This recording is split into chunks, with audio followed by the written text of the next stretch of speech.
Welcome to AV number 2. This is nothing but description of Dilip Chitre, the writer poet of the poem. Dilip Chitre, 1938 to 2009, was a celebrated bilingual poet and translator with remarkable work in Marathi and English. तर अतिशय celebrated अशी असं अतिशय बायलिंग्युअलचा अर्थ आहे दुभाषिक ज्याला म्हणतो आपण दोघंही भाषा ज्यांना अवगत होत्या चांगल्या पद्धतीने बायलिंग्युअल पोएट काही भाषांतरं त्यांनी केलेली आहेत and translator with a remarkable work in Marathi आणि इंग्लिश आणि चांगल्या पद्धतीचं उल्लेखनीय काम त्यांनी केलेलं आहे मराठी आणि इंग्लिश या दोघंही विषयात अतिशय चांगल्या पद्धतीचं काम त्यांनी केलेलं आहे his versatile creativity extends to painting तर त्यांची जी क्रिएटिव्हिटी आहे अतिशय व्हर्सेटाईल आहे व्हर्सेटाईलचा अर्थ होतो ज्यात एक विविधता आहे there are lot of dimensions ज्याला म्हणतो आपण त्यांची अशी व्हर्सेटॅलिटी आहे एक विविधता त्यांच्या क्रिएटिव्हिटीमध्ये होते त्यांच्या त्या जी सृजनशीलता म्हणतो आपण extends to painting film making तर त्यांनी पेंटिंगमध्ये पण त्यांनी चांगलं काम केलं आहे फिल्म मेकिंग केलेली आहे and is notable contribution as a magazine columnist आणि त्या ठिकाणी मासिकात त्या ठिकाणी एक स्तंभ लिहिण्याचं काम पण त्यांनी बऱ्याच काळ केलं he received the prestigious Sahitya Akademi award both for poetry as well as for his well known translation work says Tuka तर अतिशय नावाजलेलं असं त्यांचं हे काम आहे सेज तुका नावाने त्यांनी बऱ्याचसं असं लिखाणकाम केलेलं आहे आणि भारत सरकारचा एक चांगला असा अवॉर्ड जो आहे प्रेस्टिजियस अवॉर्ड साहित्य अकॅडमी अवॉर्ड जो आहे तो त्यांना मिळालेला आहे पॉप्युलर अभंगाज स्पिरिच्युअल पोएम बाय संत तुकाराम तर संत तुकारामांचे हे काही जे काही अभंग आहे ते त्यांनी ट्रान्सलेट केलेले आहे इंग्लिशमध्ये he had started translation of literary work of saint in Marathi at the age of 16 तर सुरुवातीला त्यांनी काही मराठीमध्ये पण वयाच्या 16व्या वर्षी त्यांनी यायला सुरुवात केलेली आहे आणि बऱ्याचशा संतांचं जे संतवाङ्मय आहे ते त्यांनी ट्रान्सलेट केलं मराठीमध्ये alienation self disintegration and death are observe to be the major themes of his work आणि त्यांच्या विशेष करून त्यांची जी साहित्य परंपरा आहे जी त्यांची साहित्यिक अशी जी जाणीव आहे ती एक्झाईल एलिनेशन सेल्फ डिसइंटिग्रेशन ज्याला म्हणतो आपण की तुटकपणा ज्याला म्हणतो आपण किंवा परकेपणा ज्याला म्हणतो आपण सेल्फ डिसइंटिग्रेशन माणसाचे जे काही अवमूल्यन होतं आहे त्याची जी मूल्य घसरत चाललेली आहे त्यावर त्यांनी लिहिलेलं आहे आणि मृत्यू हा त्यांचा death are observe to be the major themes of his works आणि असा त्यांच्या त्या साहित्याचे त्यांचे विषय ठरलेले होते आणि अतिशय सुंदर पद्धतीने त्यांनी ते सगळं मांडलेलं आहे त्यांच्या साहित्यामध्ये हे विषय जे आहे the poem is taken from travelling in a cage तर ही कविता जी आहे ती ट्रायव्हलिंग इन अ केज नावाच्या त्यांच्या त्या काव्यसंग्रहातून घेतलेली अशी ही कविता आहे it draws a portrait of a suburban commuter तर ह्या कवितेत प्रामुख्याने त्यांनी सबर्बन कम्युटर जो आहे जो उपनगरीय रेल्वेने प्रवास करणारा जी व्यक्ती आहे त्या व्यक्तीचं एक चित्रण ह्या ठिकाणी केलेलं आहे त्याचं एक चित्र रेखाटलेलं आहे it depicts his dull monotonous exhausting and equally pitiable daily routine तर डिपिक्ट्सचा अर्थ आहे चित्रण करणे it depicts his dull monotonous अतिशय वृक्ष कंटाळवाणा निरस एक्झॉस्टिंग अतिशय थकलेलं असं and equally pitiable daily routine आणि अतिशय दयनीय असं जे त्याचं रुटीन आहे नेहमीचं दैनंदिन जीवन जे आहे त्याचं चित्रण ह्या कवितेत त्यांनी केलेलं आहे it describes a force alienation at home तर त्यांनी असंही वर्णन केलेलं आहे कवितेमध्ये की त्यांच्या घरामध्ये जे एलिनेशन आहे आपल्या आईवडिलांबद्दल एक परकेपणा असतो एक एक तुटकपणा जो असतो तो पण या ठिकाणी त्यांनी रेखाटलेला आहे कवितेमध्ये which is reflected through the stale food and lack of sharing तर त्याला खायला त्या ठिकाणी घरामध्ये अतिशय शिळं अन्न मिळतं आहे stale food and lack of sharing आणि कुठल्याही भावना कुटुंबातल्या त्याला शेअर केल्या जात नाही आहे असंही त्यात त्यांनी दिलेलं आहे his children refuse to share their joys and sorrows with the hard working father आपल्या कष्टकरी अशा वडिलांबरोबर त्याची मुलं कुठलाही आनंद कुठलेही दुःख त्याच्याशी शेअर करत नाही हे मोठं दुःख आहे who as a result is force to retire into solitude आणि म्हणून त्या ठिकाणी हा जो कामकरी आहे कष्टकरी असा माणूस आहे तो एकांतवासातलं जीवन जे आहे तो व्यतीत करतो आहे कुठेतरी त्याच्यावर ते लादलं गेलेलं आहे आणि अशी ती वाईट अवस्था त्या मध्यमवर्गीय माणसाची this is very painful loneliness is a symbol of man's isolation तर असं हे एकाकी पण जे आहे, दुःखी असे एकाकीपण जे आहे ते ते प्रतिकात्मक पद्धतीने आलेलं आहे. Of man's isolation from the materialistic man made world. तर अतिशय जे भौतिक जग आहे, ह्या भौतिक जगाकडे आपण खेचलो गेलेलो आहे आणि ह्या भौतिक जगामुळे त्या ठिकाणी आपण आपल्याच कुटुंबियांना विसरत चाललेलो आहोत. कुठेतरी एक तुटकपणा जो आहे, कुठेतरी एक रेतेपणा जो आहे तो आता जाणवतो आहे. आणि अशा ह्या अम, माणसाची कथा, माणसाचं एक व्यथा जी आहे ती इथे मांडलेली आहे कवितेच्या माध्यमातून. एक मध्यमवर्गीय माणूस आहे, बिचारा कष्ट करतो आहे, मेहनत करतो आहे आणि मेहनत करून तो कशा पद्धतीने तो रोजचं जीवन जगत आहे आणि असं जगत असतानाच त्या ठिकाणी कुटुंबातले व्यक्ती त्याच्याकडे दुर्लक्ष करतायत. त्याला कुठल्याही कुटुंबातल्या कुठल्याही गोष्टी त्याला सांगत नाही आहे. एकाकीपणे तो जीवन जगत आहे. कुठेतरी त्या ठिकाणी त्याला मनातून तो अतिशय खचलेला आहे. त्याला वाईट वाटतंय आणि तो सहन करत त्या ठिकाणी हे असह्य जीवन जे आहे तो जगत आहे. तर कुठेतरी ह्या वेदना कवीने अतिशय छान पद्धतीने रेखाटलेल्या आहेत. कुठेतरी मध्यमवर्गीय जी विचारसरणी आहे, मध्यमवर्गीय जी लाईफस्टाईल आहे, तिला न्याय देण्याचं काम त्या ठिकाणी ह्या कवितेच्या माध्यमातून कवी दिलीप चित्रे यांनी केलेलं आहे. तर आपण बघूया आपण कवितेत नेमकं काय म्हटलं आहे ते. Father returning home. तर अ, वडील घरी येताना नेमकं काय होतं आहे आणि कशा पद्धतीने त्या ठिकाणी ही कविता आलेली आहे. तर आपण मूळ कवितेला सुरुवात करूया. My father travels on the late evening train. तर माझे वडील अतिशय उशिराच्या त्या ट्रेनने घरी परत येत आहेत. My father travels on the late evening train. तर संध्याकाळी अतिशय उशिराची जी ट्रेन आहे, कष्ट करून दिवसभर राबून त्या ठिकाणी ते घरी परत येत आहेत. दुर्दैवानं त्या ठिकाणी प्रचंड गर्दी आहे त्या गाडीला. Standing among silent commuters in the yellow light. आणि येताना त्या ट्रेनला इतकी प्रचंड गर्दी आहे, इतका प्रचंड त्या ठिकाणी गर्दीचा पूर आलेला आहे. Standing among silent commuters. कम्युटर्सचा अर्थ आहे those who travel regularly from one place to another, typically to work. तर कामावर जाणं येणं करणारा जो असतो त्याला आपण कम्युटर्स असं म्हणतात. रोजचे जे प्रवासी असतात, ये जा करणारे, त्याला म्हणतात कम्युटर्स.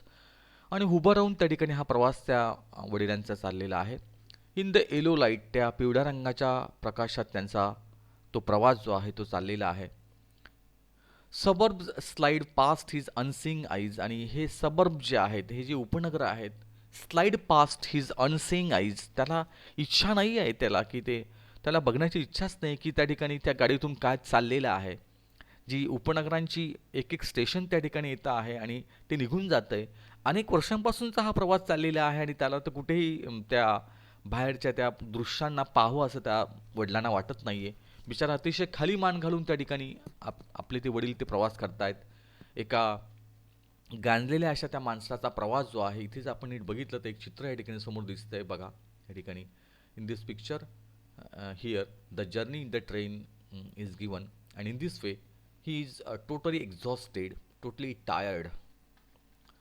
आणि दुर्दैवाने त्या ठिकाणी हा suburb slide past his unseeing eyes. त्याला ते काहीही बघायचं नाही आहे. त्याने ते डोळे मिटून घेतलेत आणि डोळे मिटून एक झोप काढण्याचा प्रयत्न चाललेला आहे. कुठेही त्याला ते बघावंसं वाटत नाही आहे. His shirt and pants are soggy and his black raincoat. His shirt and pants are soggy. इतका तो बिचारा थकलेला आहे. त्याच्या शर्ट आणि पॅन्ट अतिशय सॉगी आहे. सॉगीचा अर्थ आहे वेट विथ वॉटर. अगदी पाण्याने भिजलेले आहेत, म्हणजेच घामाने त्या ठिकाणी ओथंबलेले आहेत. इतकी गर्दी आहे, त्या गर्दीत त्याला प्रचंड घाम येतो आहे आणि त्या घामाने त्याचे कपडे भिजलेले आहेत. हिज ब्लॅक रेनकोट स्टेन विथ मड. त्याचा जो काळ्या रंगाचा रेनकोट आहे तो त्या चिखलाने माखलेला आहे. चिखलाचे डाग त्याला पडलेले आहेत. His bag stuff with books. त्याची जी बॅग आहे त्या बॅगमध्ये पुस्तकं त्या ठिकाणी भरलेली आहेत. त्याला पुस्तकांची आवड आहे, वाचनाची आवड आहे त्या वडिलांना. Is falling apart. आणि इतके पुस्तकं त्या बॅगमध्ये भरलेले आहेत की त्या ठिकाणी ती बॅग ओसंडून वाहते आहे. ती तुटेल की काय, ती फाटेल की काय, अशा पद्धतीने त्या ठिकाणी त्या बॅगची अवस्था आहे. His eyes dim by age. त्याचे डोळे बिचाराचे वय झालेलं आहे आणि त्याला डोळ्यांना अतिशय कमी दिसतं आहे आणि अशा ह्या अंधुक नजरेने तो बिचारा प्रवास करतो आहे. फेड homeward through the humid monsoon night. आणि अशा त्या पावसाळ्याच्या त्या रात्रीच्या वेळेला तो आपल्या घराकडे त्या ठिकाणी त्या विशिष्ट अशा नजरेने त्या ठिकाणी त्याचे डोळे असूसलेले आहेत घराकडे आणि तो त्या प्रवासात त्या ठिकाणी तो गांजलेल्या प्रवासात त्या ठिकाणी तो आपल्या घराकडे आता रात्री निघालेला आहे. Now I can see him getting off the train. आता मी त्याला बघतो आहे की त्या वडिलांना मी बघितलेलं आहे ते आता त्या ट्रेनमध्ये उतरलेले आहेत. Like a word drop from a long sentence. एखाद्या लांब अशा त्या वाक्यातला एखादा शब्द त्या ठिकाणी खाली पडावा, म्हणजेच त्या लांब प्रवासातला छोटा प्रवास त्या ठिकाणी त्यांनी पूर्ण करावा असं वाटतं आहे. He hurries across the length of the grey platform. आणि अतिशय घाई गडबडीत त्या ठिकाणी त्या प्लॅटफॉर्मवर, आता ग्रे प्लॅटफॉर्म या ठिकाणी आलेला आहे. ग्रे प्लॅटफॉर्म म्हणजे काय? It is grey due to the cement. Here grey suggest old age, dullness, sordidness of a father's life. तर या ठिकाणी ग्रे प्लॅटफॉर्म काय दाखवतोय, तर त्या वडिलांचं जे वय आहे, वयस्क आहेत ते, त्यांचं वय झालेलं आहे आणि त्या वयामुळे जो एक वृक्षता जी आलेली आहे, ती वृक्षता त्या प्लॅटफॉर्मची त्या ठिकाणी आलेली आहे. एक प्रतिकात्मक या ठिकाणी असा उल्लेख या ठिकाणी आलेला आहे. घाईघाईने का होईना त्या ठिकाणी ही वडील आता आपल्या घराकडे निघालेले आहेत आणि त्या वयस्क अशा त्या माणसाने हळूच जड पावलांनी त्याने त्या प्लॅटफॉर्मवर पाय ठेवलेला आहे आणि निघालेले आहेत ते. Crosses the railway line. त्यांनी रेल्वे लाईन क्रॉस केली आता आणि एंटर्स द लेन. आणि आपल्या त्या घराकडे त्या प्रवेश करतायत. His chappals are sticky with mud. त्यांची जी चप्पल आहे त्या चप्पल पूर्णतः त्या ठिकाणी चिखलाने माखलेली आहे, चिखलाने भरलेली आहे. But he hurries onward. पण काहीशा घाईने ते प्रवास करतायत, पुढे जात आहेत. Home again I see him drinking weak tea. आणि पुन्हा एकदा त्या ठिकाणी ते आता काहीशा घाईने घरी पोहोचलेले आहेत. घरी गेल्यानंतर मात्र स्वागत अतिशय वेगळ्या पद्धतीने स्वागत होतं आहे. I see him drinking weak tea. तर मी बघतो आहे की त्या ठिकाणी एक असाच विक टी जो आहे, विक टीचा अर्थ आहे की ज्या चहामध्ये लज्जत नाही आहे, ज्या चहाला चव नाही, फुळूक पाणी ज्याला म्हणतो आपण, असं ते पाणी ते पित आहेत. इटिंग अ स्टेल चपाती. आणि त्या चहाबरोबर त्या ठिकाणी शिडी चपाती त्या ठिकाणी ते खात आहेत. Reading a book. आणि पुस्तक वाचण्याचंही काम त्यांचं चाललेलं आहे असे ते वडील. He goes into the toilet to contemplate. आपल्या टॉयलेटमध्ये ते गेलेले आहेत आणि चिंतन करतायत. कंटेम्पलेटचा अर्थ आहे थिंक डीपली. त्याच्यावर विचार करतायत, त्यांच्या त्या एकंदरीत लाईफस्टाईलचा ते विचार करता आहेत. Man's estrangement from a man made world. एन्स्ट्रेंजमेंटचा अर्थ आहे एलिनेशन. एक प्रकारचा परकेपणा जो आहे, तुटकपणा जो आहे, त्याला म्हणतात estrangement. Man's estrangement from a man made world. तर ह्या माणसानेच बनलेल्या जगातच माणूस एकमेकांपासून दूर चाललेला आहे, तुटक वागतो आहे, परकेपणा त्या ठिकाणी जाणवतो आहे, हे त्यांना जाणीव होते आहे. Coming out he trembles at the sink. आणि आल्यानंतर टॉयलेटमधनं बाहेरल्यानंतर ते थरथर कापतायत आणि त्या सिंकजवळ त्या ठिकाणी त्या जो त्यांचा सिंक आहे त्याच्यावर ते घाबरून त्या ठिकाणी ते थरथर कापतायत. वय झालेलं आहे, चालवत नाही आहे. The cold water running over is brown hand. आणि त्या बेसिनजवळ त्या ठिकाणी ते थांबून त्या ठिकाणी त्या पायावर, हातावर त्या ठिकाणी थंड पाणी जे आहे, थंड पाण्याचा फ्लो जो आहे तो पडतो आहे. त्यांचे ते तांबूस रंगाच्या हातांवर त्या ठिकाणी ते पाण्याचे तुषार जे आहे ते पडतायत. A few droplets cling to the greying hair on his wrist. आणि काही जे पाण्याचे ड्रॉपलेट्स आहेत, पाण्याचे थेंब जे आहेत, ते त्यांच्या त्या वयस्क अशा त्या हातांवर, त्या मनगटावर त्या ठिकाणी ते पाण्याचे थेंब त्या ठिकाणी साचलेले दिसत आहेत, आपल्याला चिकटलेले दिसत आहेत आपल्याला ते पाण्याचे थेंब. ही sullen children have often refused to share. ही सलनचा अर्थ आहे बॅड टेम्पर्ड, खिन्न, दुर्मुखलेले ज्याला म्हणतो आपण. त्याचे जे मुलं आहेत ते मुलं अतिशय दुर्मुखलेले आहेत. वडिलांबद्दल कुठलंही प्रेम त्या मुलांना नाही आहे, असे दुर्मुखलेले आपल्या मुलं. His sullen children have often refuse to share. आणि आपल्या वडिलांशी ते काहीही शेअर करत नाही आहे, त्यांच्या कुटुंबामध्ये काय चाललेलं आहे. जोक्स अँड सिक्रेट्स विथ हिम. कुठेही कुटुंबातले आनंदाचे क्षण, कुठलेही काही महत्त्वाच्या चर्चा असतील, त्या कुठेही आपल्या वडिलांना ते मुलं शेअर करत नाही, काही सांगत नाही आहे. कारण त्यांच्या दृष्टिकोनातून बाप जो आहे तो एक परका माणूस आहे असं त्यांना वाटतं आहे. किती वाईट अवस्था असते, म्हणजे म्हातारपणामध्ये किती वाईट अवस्था आपल्या पाल्यांकडनंच पालकाची होत असते. ही विल नाही गो टू स्लीप. आता ते झोपायला निघालेले आहेत वडील. Listening to the static on the radio. आणि आता झोपताना एक रेडिओ त्यांच्या उशाशी त्यांनी ठेवलेला आहे आणि ह्या रेडिओचं प्रसारण ते ऐकता आहेत. Dreaming of his ancestors and grandchildren. आणि बघतायत ते स्वप्न त्यांच्या त्या पूर्वजांचे, त्यांच्या त्या गतकाळातल्या आठवणीचे आणि येणाऱ्या त्या नातवंडांची स्वप्न ते बघतायत की पुढचा काळ कदाचित चांगला असेल, गेलेला काळ तो पुन्हा ते आठवत आहेत आणि पुढचा काळ चांगला असेल अशी अपेक्षा ते करतायत. Thinking of nomads entering a subcontinent through a narrow pass. आणि एक विचार त्यांच्या डोक्यात चाललेले आहेत की आपण या ठिकाणी भटकेच आहोत, नोमॅडिक आहोत. नोमॅड्सचा अर्थ आहे मायग्रंट, वॉन्डरर्स ज्याला म्हणतो आपण, भटके. Of nomads entering a subcontinent, आणि अशा प्रकारचा एक भटका माणूस त्या ठिकाणी एका विशिष्ट खंडप्राय अशा सबकॉन्टिनेंटमध्ये, एका विशिष्ट देशामध्ये आपण प्रवेश केलेला आहे की ज्या ठिकाणी जागाच नाही आहे आपल्यासारख्या माणसाला. थ्रू अ नॅरो पास, आणि कुठेतरी त्या गवडगाईमध्ये आपण जगत आहोत. कुठेतरी एक जनरेशन गॅप जो आहे तो तयार झालेला आहे, आणि कसं तरी एक आयुष्य त्या ठिकाणी ते व्यतीत करतायत की जे नकोसं आहे.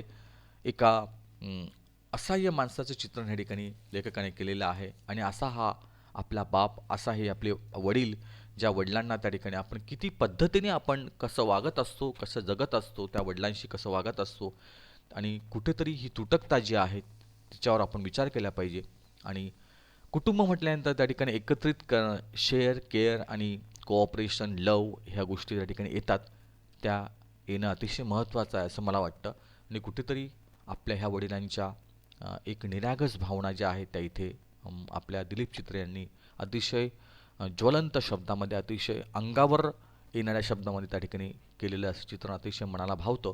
आणि कुठेतरी ही परिस्थिती बदलली पाहिजे. आपल्या आईवडिलांबद्दल असेल, आपल्या आजी आजोबांबद्दल असेल, कुठेतरी आपण एक सहानुभूती, प्रेम, सहकार्य दाखवलं पाहिजे, आणि त्या पद्धतीने जीवनात एक चांगलं वागलं पाहिजे अशी कुठेतरी अपेक्षा या ठिकाणी कवी करतो आहे. आणि ह्या वडिलांची एक मध्यमवर्गीय माणसाची अवस्था नेमकी काय असते त्याचं चित्रण ह्या ठिकाणी आलेलं आहे. तर इथे आपण थांबूया, आणि फादर रिटर्निंग होम हे आपण इथे पूर्ण केलं आहे. पुढच्या एव्हीमध्ये आपण पुढच्या टॉपिकला, ब्रेनस्टॉर्मिंगला सुरुवात करूया. Okay, we stop here. Thank you. Thank you.